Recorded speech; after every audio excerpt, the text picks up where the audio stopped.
Bonjour à tous. Je vais vous parler, alors le titre est un peu trompeur, vous allez voir, mais le meilleur test, c'est celui qu'on n'a pas à écrire. On va voir un petit peu comment décrire des types ensemble pendant un peu moins de 50 minutes. Je me présente, je m'appelle Sébastien, je suis tech lead, on va dire. Je viens de Toulouse, je travaille chez OnePoint. Et moi, je suis une feignasse. J'aime pas les tests, en fait, j'aime pas en écrire. Mais par contre, c'est un passage obligé, les tests, parce que ça permet d'avoir la garantie du code et de sa qualité. Ça permet de vérifier les cas limites, les erreurs, les oublis qu'on peut faire. Et puis, ça, mine de rien, quand on fait du refacto, ça accompagne l'évolution du logiciel. Donc c'est critique, mais c'est pas toujours hyper fun d'en écrire. Ça c'est sûr. Souvent on est obligé de se sentir obligé de couvrir des cas parce qu'on a des données erronées qui vont arriver, donc ça il faut en tenir compte. Et puis des fois on a des données qui sont un peu bizarres et il y a un bug improbable et puis on va écrire des tests juste pour ce bug. Et puis voilà. Quelques exemples de bugs, je pense que ça va parler à tout le monde. Le fameux j'ai une quantité qui doit être positive, qu'est-ce qui arrive si elle est négative? J'ai un utilisateur avec son âge qui est censé être un entier. Qu'est-ce qui arrive si ce n'est pas un entier?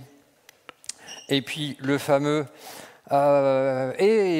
Michel, il y a dans l'objet machin bidule, il y a un attribut. Quand est-ce qu'il est défini? En fait, on ne sait pas trop. Et puis au final, on se retrouve à le valider et à le vérifier absolument partout dans le code. Donc l'idée aujourd'hui, c'est de voir quelques moyens pour éviter d'avoir à se poser ce genre de questions. En tout cas, se les poser moins souvent, parce qu'à un moment, il faut quand même se les poser. Et pour ça, on va utiliser le typage que le langage de programmation nous propose, et puis des structures de données adaptées. L'idée, c'est d'avoir un code qui est plus explicite et plus facile à maintenir. Alors, mise en garde, en fait, malgré le titre, ce n'est pas une conférence sur laquelle on va aborder les tests. En fait, on ne va même pas en voir. Désolé si vous êtes déçus. On va plutôt s'intéresser à ce qui est en amont des tests, à savoir le typage.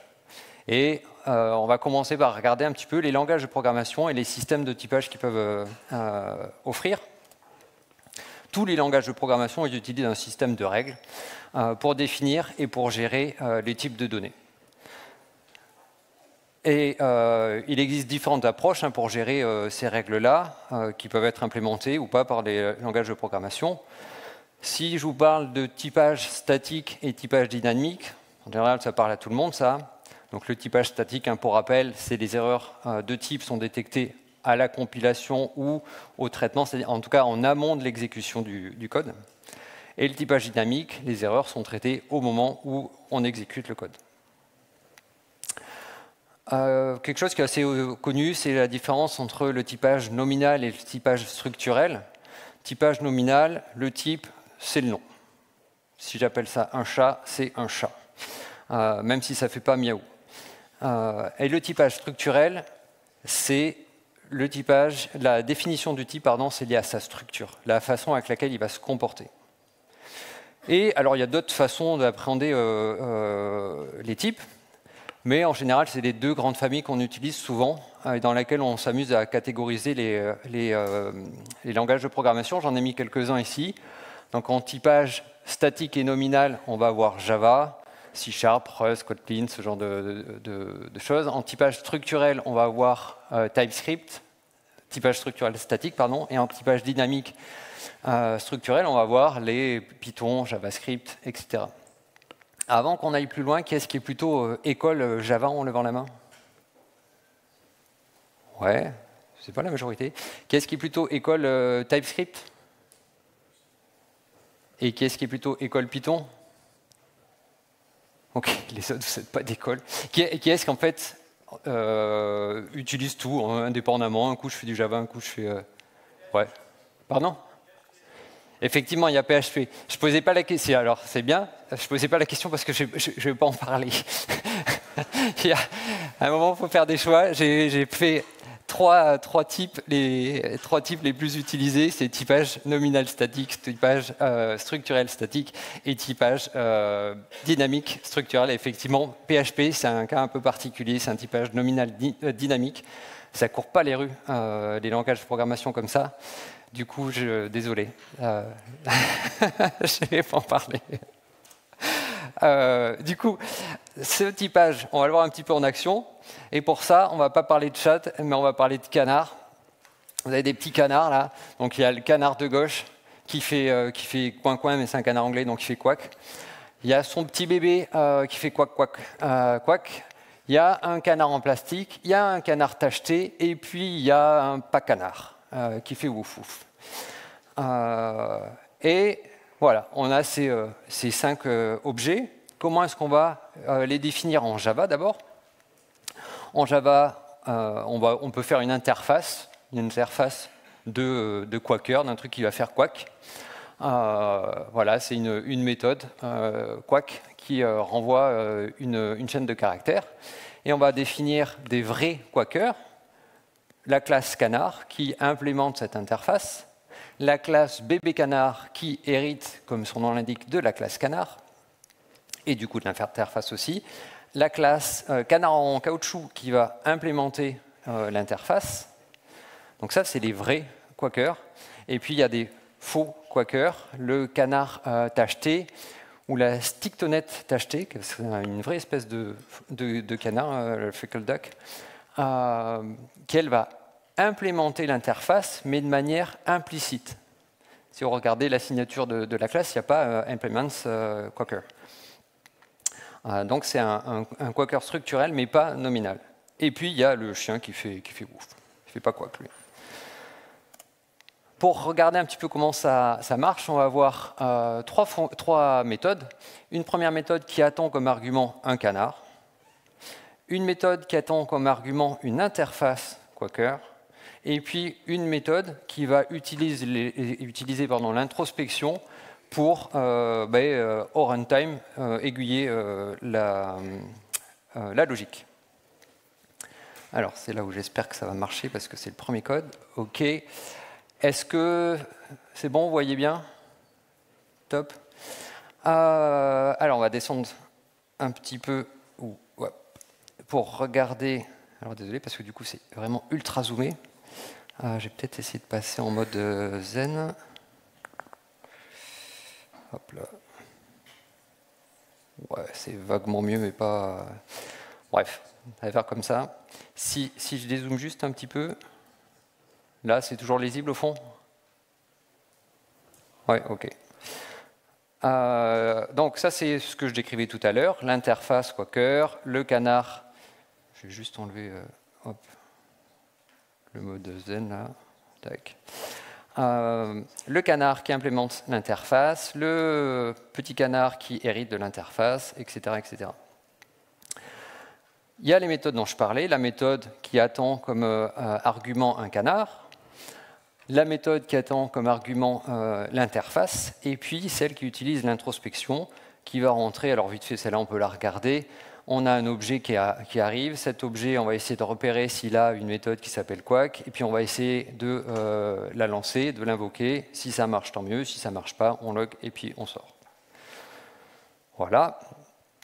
Et au niveau de l'usage, donc mes 5 objets, mes 5 types, pardon, je vais les instancier. Ma méthode qui attend un canard, en fait, elle va marcher si je lui propose un canard. Par contre, si je lui propose quelque chose qui n'est pas canard, oups, je ne suis pas sur la bonne ligne, il va y avoir une erreur. Pourquoi? Parce que la méthode attend canard. C'est le typage nominal. Si ça s'appelle un canard, c'est un canard. Si ça s'appelle autre chose, je ne le prends pas. Logique, ça on s'y attendait. Même chose sur l'interface. L'interface, la méthode qui attend l'interface, je peux passer n'importe quel objet ou n'importe quel type qui implémente l'interface. Par contre, dès que je lui passe quelque chose qui structurellement implémente l'interface, mais qui ne le fait pas explicitement, ça ne passe pas. Ça, c'est Java, ça marche. Et puis les autres, ça marche tout le temps puisque ça attend un objet. C'était pour Java. Côté TypeScript, typage structurel statique. On va décrire une interface pareil. On va décrire la classe canard qui implémente l'interface, etc., etc. Vous voyez que c'est très proche de ce que je vous ai montré tout à l'heure. Je ne détaille pas plus.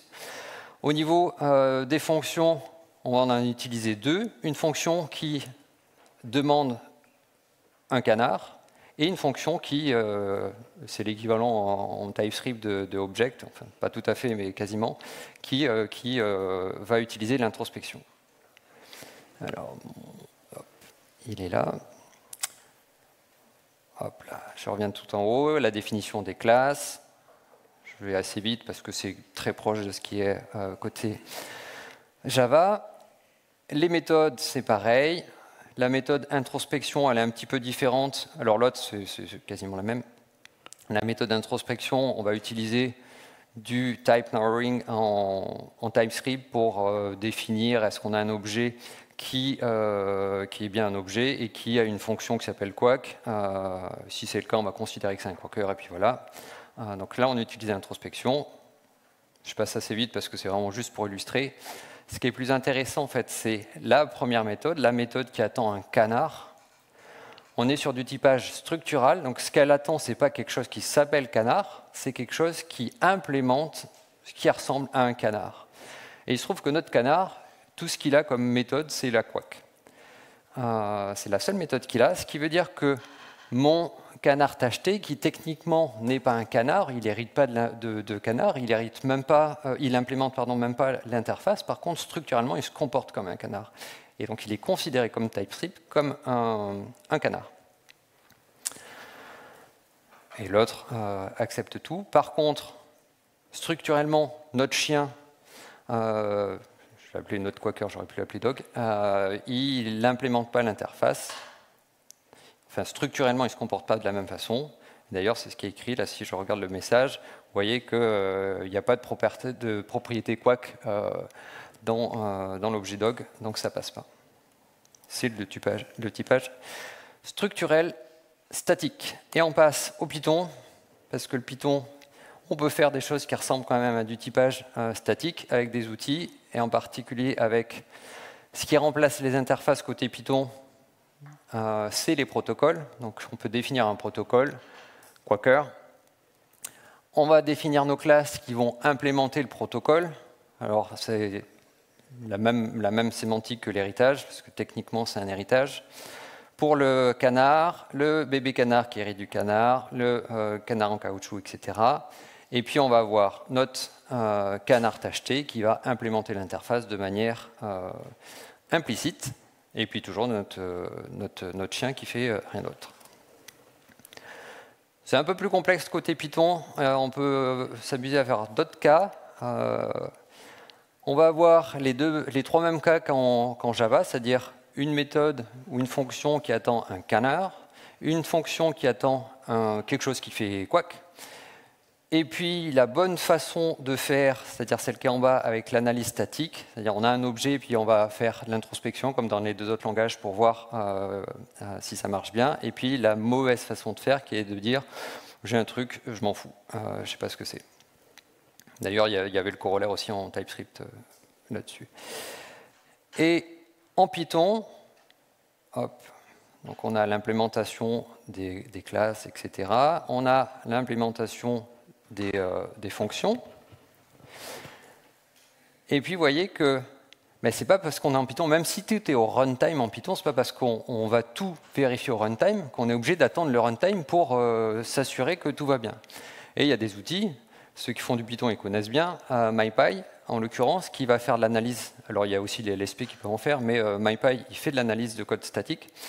Et MyPy, il me dit, attends, moi, ce que tu me passes dans la fonction, c'est un objet. Un objet, ça n'a pas forcément un truc qui s'appelle quack. Et ça, c'est l'analyse statique qu'il fait parce que je dis, j'attends un objet. Juste au-dessus, et c'est la différence, et c'est pour ça que je l'ai mis, si je mets any, là, j'ai rien du tout parce que MyPy, il bascule, il ne fait pas du tout d'analyse dès qu'il y a any. Donc ça, c'est si vous faites du Python et que vous utilisez any, arrêtez de le faire. Faites autre chose parce que du coup, vous perdez tout l'intérêt d'utiliser MyPy et l'analyse statique. Et puis, on est en Python, donc on va essayer quand même. Hein. En Python, c'est toujours on essaye, et puis si on se fait taper dessus, c'est pas grave. Donc on essaye, ça marche pas. Donc on a l'introspection comme ça. On va pas essayer de voir si on a un attribut, c'est bon, on tente le coup. Si ça marche, tant mieux. Si ça marche pas, tant pis. C'est la logique Python. Et en termes d'utilisation des méthodes, c'est un peu comme tout à l'heure. Hop. MyPy va nous dire, attention, là, moi j'attends un canard, et j'attends un canard. Du coup, MyPy, il dit, ok, si tu veux un canard, moi, je vais pas te laisser passer quelque chose qui n'est pas du canard.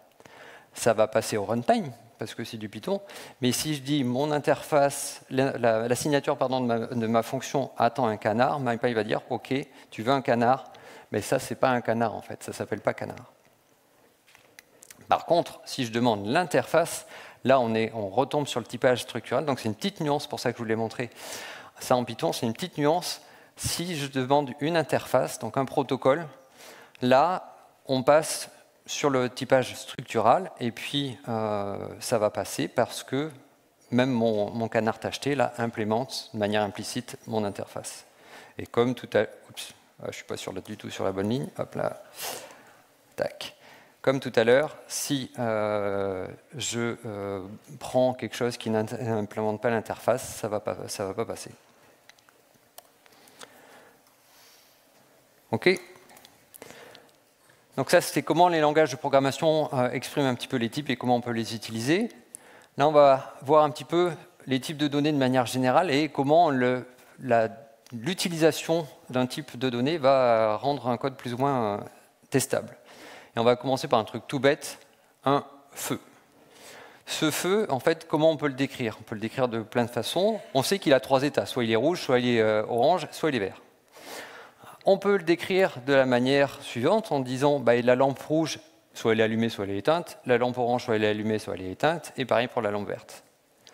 On peut dire, mais en fait, moi, ce qui m'intéresse, c'est juste la couleur. La couleur, c'est une chaîne de caractères. Je prends la couleur, je la définis comme étant une chaîne de caractères, et ça marche comme ça.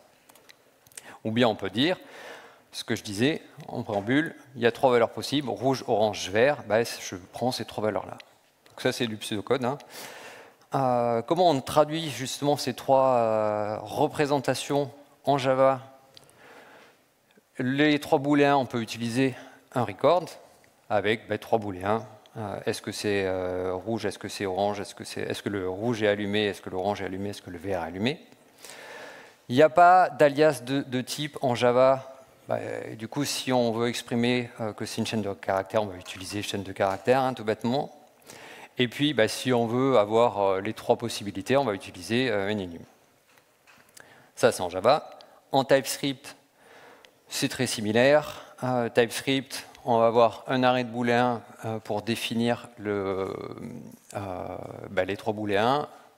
On peut faire un alias de type pour la couleur et string. Et puis, on peut définir... Alors, on pourrait utiliser un enum aussi en TypeScript, mais on peut définir des chaînes littérales de cette manière-là. Et là, on définit mon traffic color. C'est une chaîne de caractères, mais qui ne peut prendre que 3 valeurs possibles. Rouge, orange ou vert. Et en Python, c'est très similaire. En Python, on peut définir des types. Alors, le mot-clé existe depuis assez peu de temps, mais sans le mot-clé, ça marche à peu près pareil. Un tuple qui contient 3 booléens pour la première représentation, string pour la deuxième, et puis 3 valeurs littérales pour l'équivalent. Alors c'est pareil, on pourrait faire aussi un enum en Python. C'est une option. En termes de testabilité et de représentation, en fait, vous me voyez peut-être venir avec mes gros sabots. Si j'ai 3 booléens, en fait, mais chaque booléen, ça peut être vrai ou faux. C'est-à-dire que si j'en mets 3, j'ai 2 valeurs possibles pour le premier, 2 valeurs possibles pour le deuxième, 2 valeurs possibles pour le troisième. Si je combine tout ça, ça me fait en fait 2 fois 2 fois 2, 8 valeurs possibles que je peux représenter, 8 états possibles que je peux représenter. Si je veux en représenter que 3, c'est pas génial. Donc on va éviter de faire ça.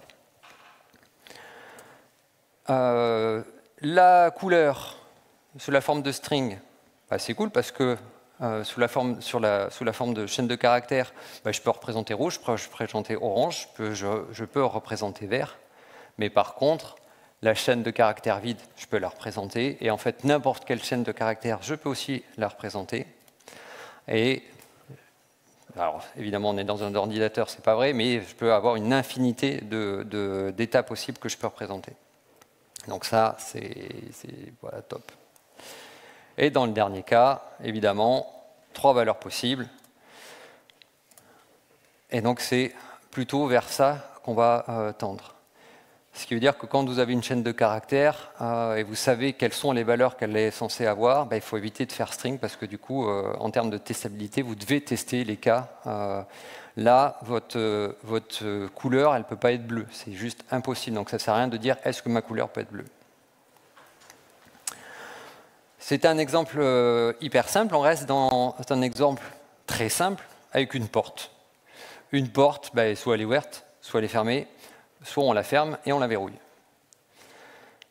Et du coup, on peut la représenter comme ça. On peut se dire, bah, soit elle est fermée ou ouverte, soit elle est verrouillée. Donc on peut prendre 4, alors je donne la réponse, 2 booléens. Ces 2 booléens, en fait, si on exprime tous les cas possibles, on va avoir 4 cas possibles. Donc, 4 cas possibles. Et là, je disais juste avant qu'en fait, on a 3 états qu'on veut représenter. Du coup, ce n'est pas génial. Alors, on va éviter ça. Une autre façon de voir les choses, et ça, j'ai déjà vu des cas très similaires dans plein de bases de code, c'est de se dire, ben, mon état, il est ouvert ou fermé. Et ben, quand il est fermé, j'ai un booléen que je vais utiliser pour savoir si c'est verrouillé ou pas. Est-ce qu'il y en a spontanément qui auraient choisi ça comme façon de représenter? Alors, personne ne va lever la main. Par contre, si je demande qui va représenter un JSON de cette façon-là et qui va l'utiliser après, le problème c'est qu'effectivement mes 3 états, je peux les représenter. Sauf que je peux représenter aussi des états qui n'ont aucune valeur métier. Ceux-là, je ne devrais pas pouvoir les représenter. Mais je peux quand même les représenter. Donc ça, c'est 6 états, j'en ai encore plus. Et ça, surtout, c'est à proscrire. Éviter tous les attributs qui... Ouais, mais s'il est nul, en fait, du coup, je ne le prends pas. Mais s'il est nul... Alors, il faut que cet attribut, on se retrouve dans le même cas que je présentais tout à l'heure, avec des fois c'est défini, des fois c'est pas défini. Bon, il faut éviter ça au maximum. La bonne façon de faire, c'est de se dire, bah, j'ai 3 états. Alors, soit on peut utiliser un enum, on pourrait utiliser un enum, soit, et c'est pour ça que j'ai pris un deuxième exemple pour voir une autre façon de faire les choses, on peut représenter de la manière suivante, j'ai un état ouvert, c'est l'état ouvert, et j'ai un état fermé. Cet état fermé, il peut avoir 2 colorations, verrouillées ou non verrouillées. Et ma porte, mon type porte, ça va être l'union discriminée des 2. Et là, je ne peux représenter que 3 états. Donc 3 états, c'est cool, c'est ce qu'on veut. Donc là, c'est bien, on s'amuse en fait avec des états, ils sont hyper simples, on les définit nous-mêmes, etc. En fait, ah oui, pardon, j'ai oublié les représentations. Excusez-moi. Donc la représentation en Java avec des classes scellées. Représentation TypeScript avec des types. Alors, ce n'est pas forcément la manière unique de représenter les choses, mais c'est une manière de faire les choses. Et puis, en Python, on va passer par des data classes qui sont l'équivalent des records un petit peu côté Python. Et pareil, on se retrouve avec 3 cas possibles. Donc, c'est sympa, sauf que dans la vraie vie, moi, souvent, je me récupère. On a vu l'exemple juste avant avec les JWT qui arrivent et des requêtes JSON. Voilà, moi, j'ai un truc qui rentre. J'ai un JSON que je vais devoir valider. Et je n'ai pas juste un truc que je crée et qui me plaît bien. Donc l'idée, c'est de se dire, en fait, on va combiner 2 stratégies. Première stratégie, mon framework, parce que souvent on utilise un framework pour valider nos objets, eh bien, on va l'utiliser et on va valider structurellement notre objet. Et puis, deuxième étape, une fois qu'il est validé structurellement, on va le valider avec les valeurs métiers et éventuellement des règles métiers qui vont me permettre d'avoir un constructeur comme ça intelligent avec un avec un objet qui est à la fin et un objet qui est validé au niveau du métier et qui ne peut pas prendre n'importe quelle valeur. Il faut bien choisir un exemple. Je vous avoue que j'ai un peu galéré, mais voilà, j'ai pris une espèce de pseudo-gestion de réunion où on va récupérer un JSON qui va être notre objet brut. On va utiliser le framework pour le valider structurellement.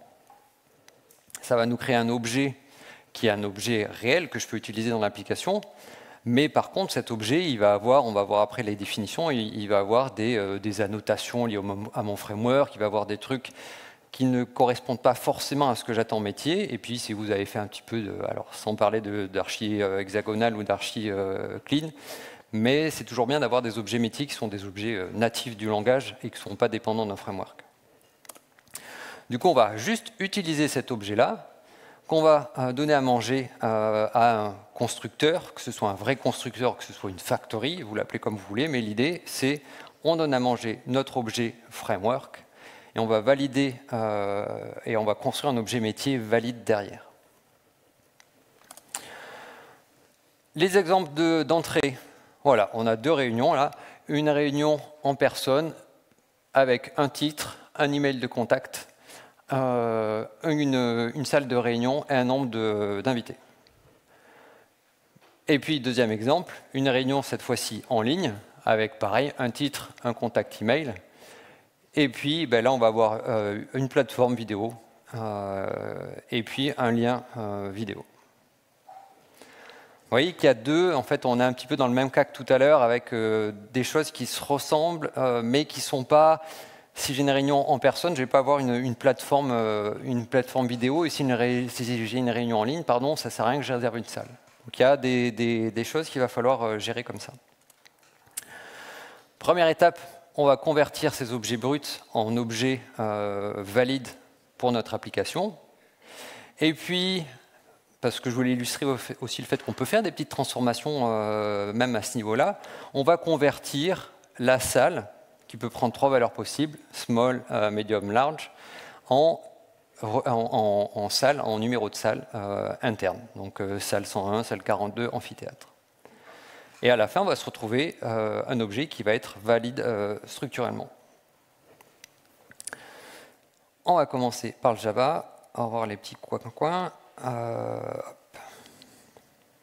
Voilà. On a vu dans les JSON, là, en fait, on a deux types d'objets qui me définissent une réunion. Donc voilà le premier. Oula, qu'est-ce que... Ok. C'est pas très grave, c'est juste pour montrer du code.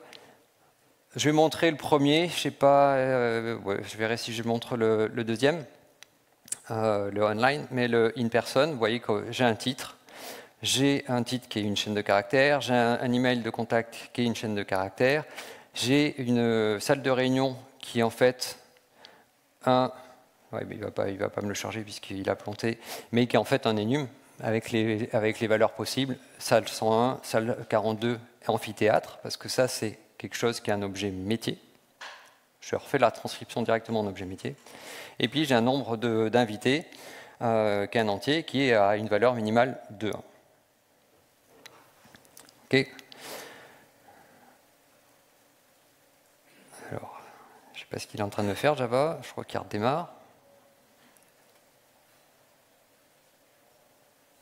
Bon. Les magies de Java. Pour la partie online, c'est un peu la même chose. On a les attributs.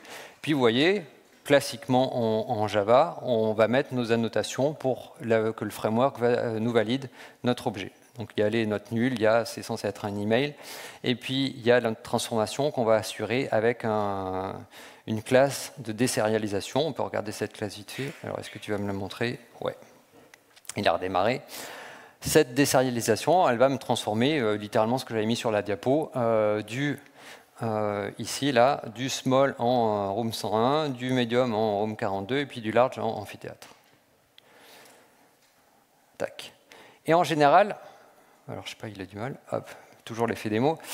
En général, notre définition des objets framework, elle s'arrête là. Après, on laisse Spring, on laisse Quarkus en l'occurrence, parce que là, c'est plutôt côté web. C'est eux qui vont nous fournir des objets, c'est eux qui vont faire la validation. Jamais dans notre code, on fait, ben, voilà, j'ai un JSON, tu me le transformes. Non, dans la signature de mon contrôleur, j'ai déjà mon objet.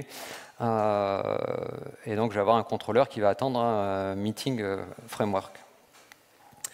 Donc, on ne définit pas plus que ça. Donc ça, c'était pour le côté Java. Côté TypeScript, hop là, voilà. Côté TypeScript, donc il y a Zod qui est ultra utilisé pour faire de la validation d'objets. On va avoir une définition qui va être un peu similaire, avec un type de réunion sous la forme de littéral. La salle de réunion qui est pareil, qui va être de type enum, et un préprocesseur qui va faire le même travail que le désérialiseur tout à l'heure en Java, qui va me transformer le small en room 101, etc. Et puis un nombre de guests qui doit être un entier supérieur à 0. Il se passe la même chose côté online.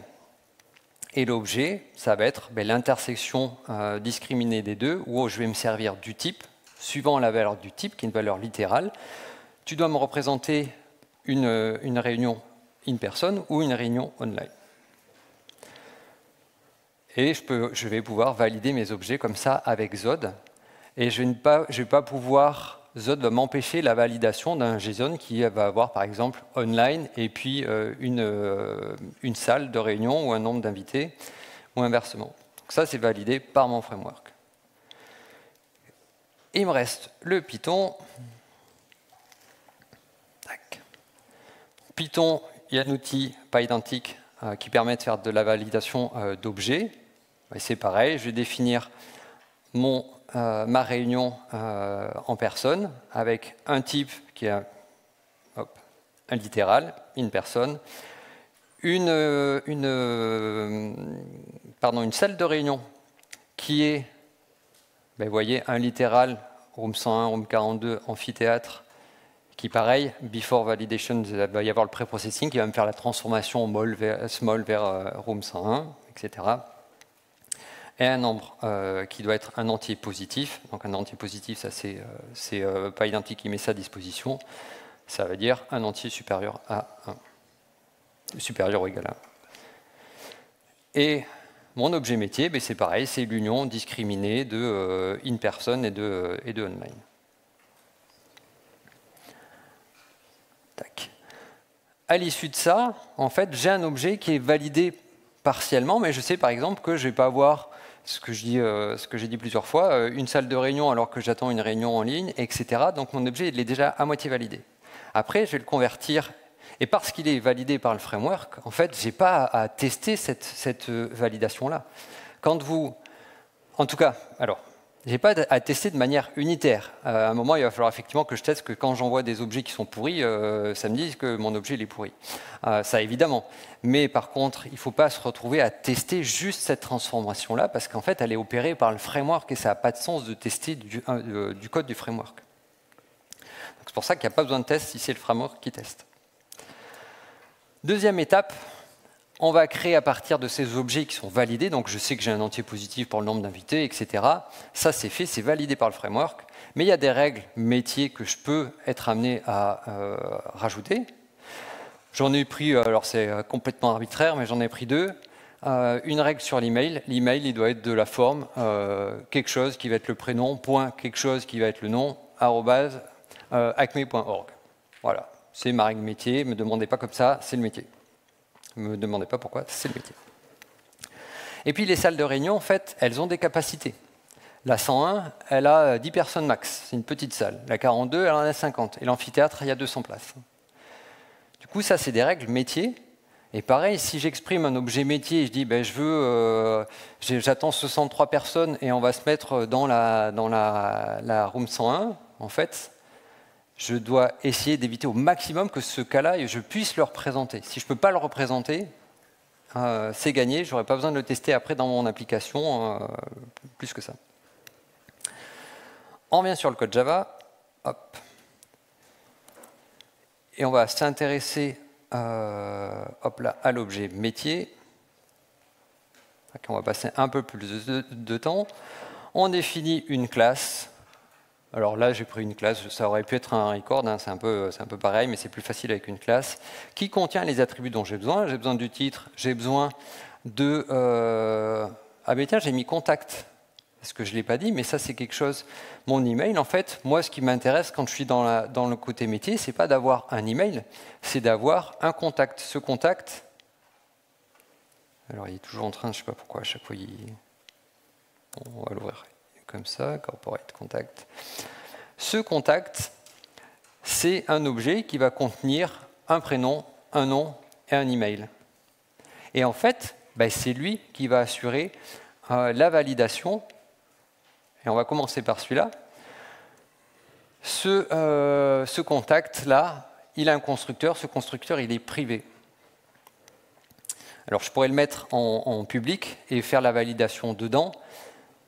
Mais ça, c'est juste par convenance personnelle. Moi, j'aime pas trop lever des exceptions que celui du dessus est censé choper. Je préfère lui rendre un objet qui ait un vrai résultat et qui va pouvoir éviter de gérer des exceptions. Je préfère les gérer en interne. Donc c'est pour ça que le constructeur est privé.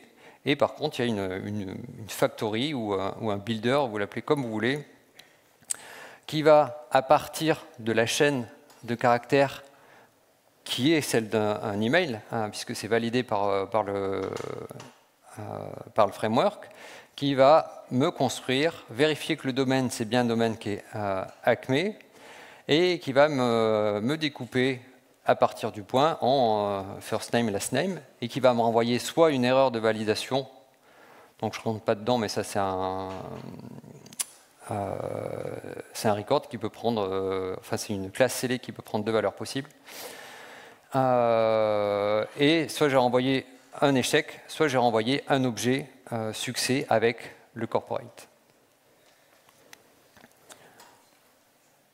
Donc quand je sors de cette fonction, je sais que j'ai un email qui est valide et je l'ai transformé dans un vrai objet métier que je vais pouvoir utiliser.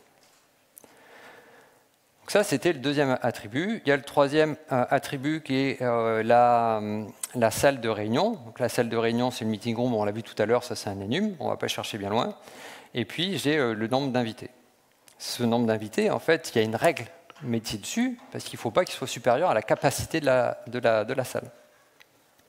Donc, comme ce que j'ai montré sur le contact, corporate contact, là, dans ma fonction statique qui va me créer mon objet et valider mon objet, je vais vérifier que suivant la salle qui est réservée, je vais avoir le bon nombre d'invités. Et si le nombre d'invités est supérieur à la capacité, je vais renvoyer une erreur. Et ça, c'est mon objet métier. Donc c'est logique que sa logique métier et sa validation soient contenues par lui-même. Et elle est contenue dans le constructeur. Je mets des guillemets parce que techniquement, ce n'est pas le constructeur de la classe, mais c'est comme ça que je peux l'initialiser. Je ne peux l'initialiser que comme ça. Je suis obligé de valider mon objet à la validation, à l'initialisation. Et à partir du moment où il est initialisé, il est valide. Je sais qu'il est valide. Donc ça, c'était pour le Java. Côté TypeScript, hop. Ça ressemble à quoi? C'est un peu similaire. Parce qu'on va avoir une classe métier avec un type qui est littéral, ça ne peut pas prendre d'autres valeurs. Le titre, le contact qui est même chose que tout à l'heure, c'est quelque chose qui est un objet métier. La salle de réunion, qui va avoir des valeurs définies. Et puis un nombre d'invités qu'on va valider. Et on va le valider de la façon... L'approche là est très proche de ce qui est fait en Java. Constructeur privé et une classe statique qui va me renvoyer soit l'objet que j'ai créé, et c'est un peu mieux pour côté TypeScript par rapport au Java, soit la classe que je veux instancier, soit une erreur de validation. Et je vais faire la même vérification que tout à l'heure, en fonction de la salle, on vérifie le nombre d'invités qu'on veut. Et même chose, alors en dessous je n'ai pas montré pour Java, mais il y a l'équivalent pour l'objet réunion en ligne, c'est exactement la même chose. À la fin, mon objet métier, c'est l'un ou l'autre, ce qui fait que quand j'ai un meeting, je sais que j'ai un objet qui est valide. Et je n'ai pas besoin de faire des tests partout. Et côté Python, ça va être un petit peu différent, parce que, décidément, les conteneurs, ils n'aiment pas être mis en veille. Hop. Tac. Côté Python, j'ai utilisé des data classes, et le problème de Python, c'est qu'il n'y a rien qui est secret, il n'y a rien qui est privé en Python. Pour le meilleur ou pour le pire, en tout cas, c'est comme ça. Et en particulier, le constructeur, je ne peux pas le cacher, comme ce que je peux faire en Java, comme ce que je peux faire en TypeScript. Du coup, là, c'est mon vrai constructeur qui ne va pas avoir d'autre choix que de lever les erreurs au lieu de renvoyer un résultat, parce qu'un constructeur, il ne peut renvoyer que sa propre classe. Il ne peut pas renvoyer autre chose. Donc là, je suis obligé de lever une exception. Tout à l'heure, en Java, j'aurais pu faire, et c'est la façon un petit peu classique de faire les choses en Java, dans le constructeur, le vrai constructeur de la classe, j'aurais pu lever une exception particulière. Ben là, c'est le cas en Python, on n'a pas le choix. Donc on lève une exception. Mais à la fin, c'est pareil. Alors, petite mention là sur le case, le dernier case. Donc le assert never, ça permet de dire à... Alors, est-ce qu'il va marcher parce que Pylance, il s'est planté, mais... Tac, ouais, il est mort. Alors on va tenter en live de redémarrer le truc. Hop. Est-ce que ça serait bien que je puisse vous montrer ça?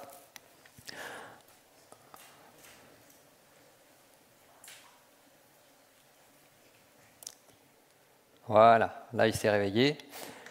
J'ai enlevé le dernier cas. Et qu'est-ce que va me dire? Alors, il s'était réveillé, puis là, il s'est rendormi. Voilà, non. Tac. Ici, j'ai un problème, en fait. Pourquoi? Parce qu'il me dit, bah, attention, dans le cas de figure, dans le match qu'il y a au-dessus, qui est l'équivalent du switch, il y a un problème, il y a un cas que tu ne couvres pas. Donc ça permet de dire à l'analyse statique, attention, je ne suis pas censé arriver ici. Si, dans ton analyse statique du code, tu arrives à arriver ici, c'est qu'il y a un problème. Et Pylance, apparemment, il a un problème aussi parce que ça s'allume et ça s'éteint. Mais c'est l'idée. Donc, on peut avoir au niveau du code, l'analyse statique du code, on peut avoir quand même quelque chose qui est assez poussé et qui nous aide en Python. C'est pas parce que c'est Python que c'est typage dynamique, YOLO, je fais tout à la one again. On peut faire des choses un peu propres. Bilan des courses, on arrive à la fin avec un objet métier qui est validé. Après, une fois qu'on a l'objet métier qui est validé, on ne s'embête plus à faire des tests. Et j'ai mis des exemples là qui étaient vraiment tout bidons, mais c'est juste pour montrer qu'il n'y a pas besoin de faire des tests. En Java, si je fais... alors c'est où? C'est meeting example là. Voilà, j'ai une méthode là qui a besoin d'avoir un meeting et qui va le sauvegarder dans la base de données. Je sais que j'ai un meeting. Donc là, je ne m'embête pas, je n'ai même pas besoin de savoir si c'est nul ou pas, puisqu'il est validé, il est forcément non nul. Sauf si je fais des trucs très bizarres et que j'appelle ça avec nul, mais bon. Mais mon meeting, il est bon et je sais qu'il est valide. Donc ça, c'est pour un exemple en Java. En TypeScript, c'est la même chose, et en Python, c'est la même chose. Hop là. Meeting example, voilà, qu'est-ce que j'ai mis? Voilà, créer un message. Je crée un message, mais c'est uniquement pour le cas de figure où j'ai une réunion en personne. Et cette réunion en personne, elle a besoin, je mets juste, voilà, machin bidule, à réserver la salle truc-muche. Mais cet attribut-là n'existe que si j'ai une réunion en personne. Et mon objet métier ne pouvant pas prendre d'autres valeurs, bah, je sais qu'il est valide. Donc j'ai pas un if type égale machin, then je peux faire ça, ou bien je tente le truc et puis je lève une exception. Non, là, je sais que c'est validé. Voilà.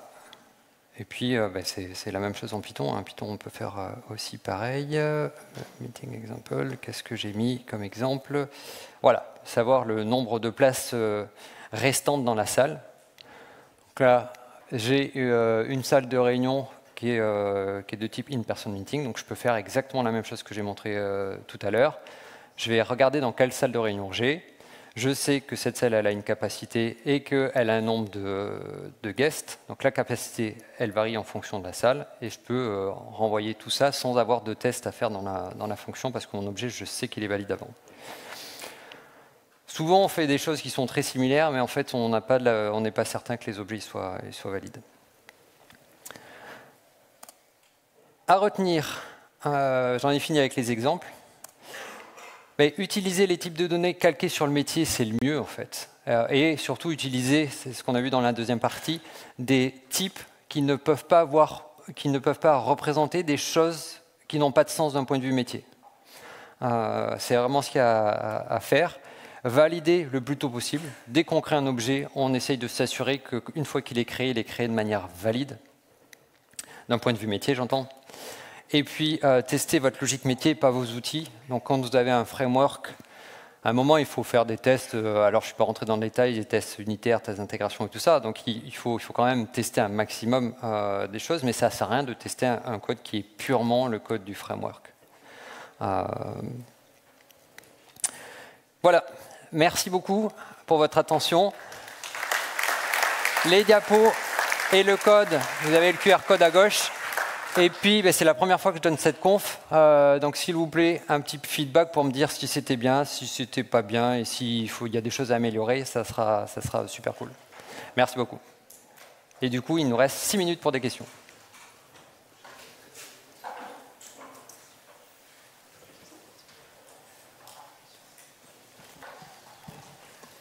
Merci. Dans l'exemple de la réunion, tu nous montres les capacités des salles. Ouais. Mais typiquement, dans la vraie vie, on aura une base de données avec un tas de réunions et des tas de capacités. Comment on peut implémenter ce genre de constructeur et de validateur? Alors, c'est une très bonne question. Tout ce qui est... Alors, la seule chose qui va changer, c'est que là, on a un switch qui est exhaustif parce qu'on sait effectivement combien on a de salles. Si on ne sait pas combien on a de salles, on va effectivement interroger la base de données pour récupérer le nombre de salles. Mais ça ne change pas. Donc, on ne peut pas faire quelque chose qui est exhaustif, mais ça ne change pas qu'on va valider la capacité de la salle au moment où on crée l'objet réunion. Donc ça... Il n'y a pas le côté c'est joli, c'est exhaustif, etc. Mais ça ne change pas l'aspect fondamental qui est on valide au moment de la création. Effectivement, c'est une bonne question parce que souvent, on n'est pas dans le cas de figure où on a 3 salles. Ici. Merci pour la présentation, c'était très clair et le code final est élégant, donc c'est cool. Par contre, là, si on suit le parcours comme tu l'as décrit du début à la fin, on commence par la validation du framework. Quand on arrive à la création de l'objet métier, on est sûr qu'on a par exemple un email qui est valide et du coup, on n'a pas besoin de le vérifier. Mais en vrai, dans le code, rien ne nous empêche d'instancier l'objet métier sans être passé avant par le framework. Et possiblement en lui fournissant un email qui n'est pas valide. Effectivement, c'est très vrai. C'est la limite du truc. Rien n'empêche, si on veut se barrer, et en fait dans la première version, dans mon code, justement sur le corporate, je vérifiais que c'était bien un email avec une regex et tout ça. Donc on peut faire ça, on peut faire de la validation en plus pour s'assurer que ça n'a pas été appelé à un endroit où ça n'a pas été censé appeler. Donc oui, c'est très juste. Il vaut mieux faire ça. Dans les faits, s'assurer et avoir une programmation un peu défensive. On s'assure 2 fois que l'objet est bien valide. Ouais, très bien. Merci.